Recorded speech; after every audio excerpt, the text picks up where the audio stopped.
Hello students, आपका अपने tutor जी channel में स्वागत है। आज हम कर रहे हैं क्लास 9 बायोलॉजी का chapter why do we fall ill का topic principle of prevention. Principle of prevention की बात करते हैं।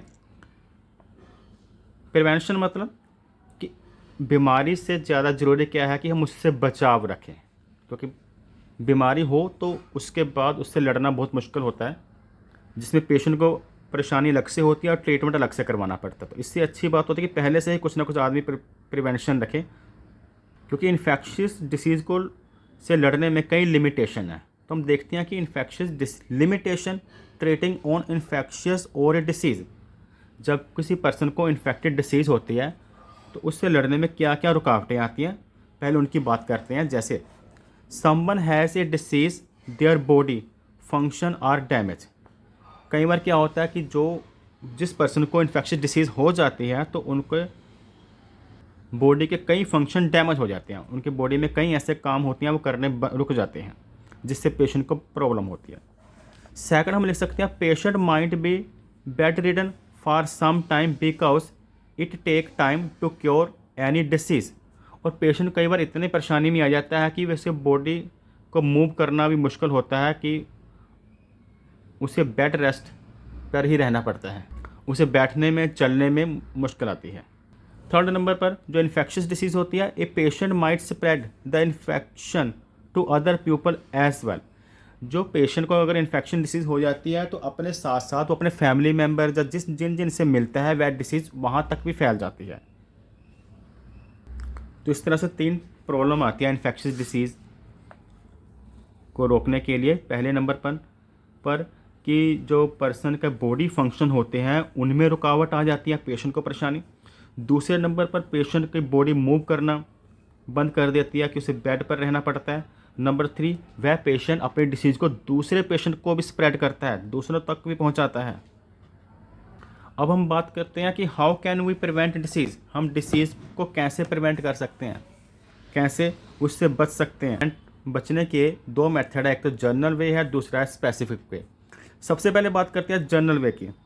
जनरल वे में क्या आता है, कुछ माइक्रोब ऐसे होते हैं जो एयरबोर्न माइक्रोब होते हैं। एयरबोर्न माइक्रोब मतलब जो हवा में रहते हैं, हवा में प्रेजेंट होते हैं आसपास। इन्फेक्शियस जिस पर्सन को इन्फेक्शन है उस पर्सन के आसपास वो एयर में मौजूद होते हैं।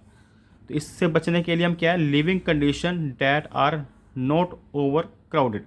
तो हमें उन लिविंग कंडीशन में रहना चाहिए जहाँ पर ज़्यादा रश ना हो, यानी कि हमें डिस्टेंस पर दूरी बना के रखनी चाहिए।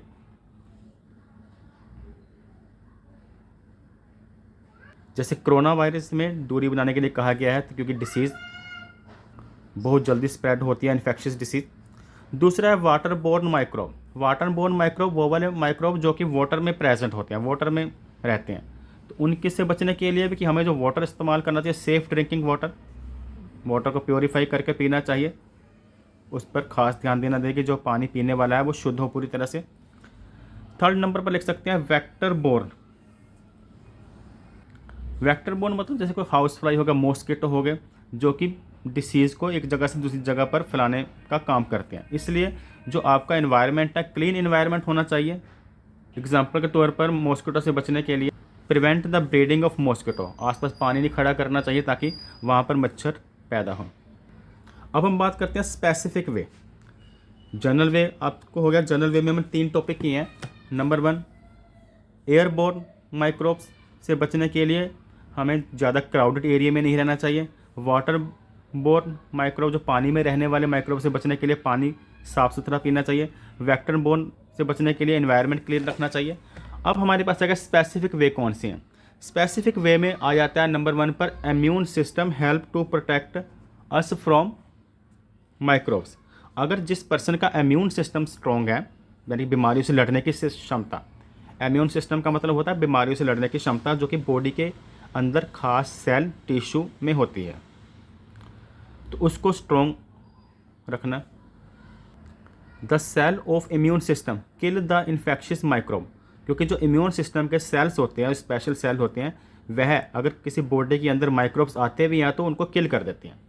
आपने देखा है कि क्लास में अगर एक बच्चे को कॉमन कोल्ड है, आप स्कूल में जाते हो तो उसके आसपास जितने बच्चे बैठे पूरी क्लास को कॉमन कोल्ड नहीं होता, किसी को होगा किसी को नहीं होगा। रीज़न क्या है? उसका रीज़न ये है कि कुछ लोग ऐसे होते हैं जिनका इम्यून सिस्टम स्ट्रॉन्ग होता है, कुछ ऐसे होते हैं जिनका इम्यून सिस्टम बहुत वीक होता है। तो जिनका इम्यून सिस्टम वीक है उन्हें डिसीज़ जल्दी पकड़ेगी, और जिसका स्ट्रॉन्ग है अगर उसके अंदर वो इन्फेक्शियस माइक्रोब्स एंटर कर भी गए तो उसका इम्यून सिस्टम उन्हें किल कर देगा। That is why we don't always fall sick on coming contact with an infectious person। यही कारण है कि हम हमेशा बीमार नहीं होते अगर हम किसी इन्फेक्शियस एजेंट के नज़दीक पहुंचते हैं। और इम्यून सिस्टम को स्ट्रॉन्ग करने के मेथड को बोलते हैं इम्यूनाइजेशन। जब इम्यूनाइजेशन में कई मेथड है। A process by which a person become protected against A disease through vaccination, जिसमें कोई पर्सन अपने आप को प्रोटेक्ट कर सकता है थ्रू वैक्सीनेशन। जैसे कोरोना वायरस की वैक्सीन लग रही है, ऐसी अलग अलग डिसीज़ के लिए वैक्सीनेशन के प्रोग्राम होते हैं सरकार के द्वारा, जिससे कि एडवांस बॉडी के अंदर उस बीमारी से लड़ने के लिए इम्यून सिस्टम को स्ट्रॉन्ग कर दिया जाता है। The body builds up immunity bye vaccine. Body के अंदर इम्यूनिटी बनती है वैक्सीन के जरिए। उदाहरण के तौर पर tetanus, small pox, Meselson and other disease have vaccine. कई ऐसी खतरनाक डिसीज़ हैं जिनकी वैक्सीन बन चुकी है।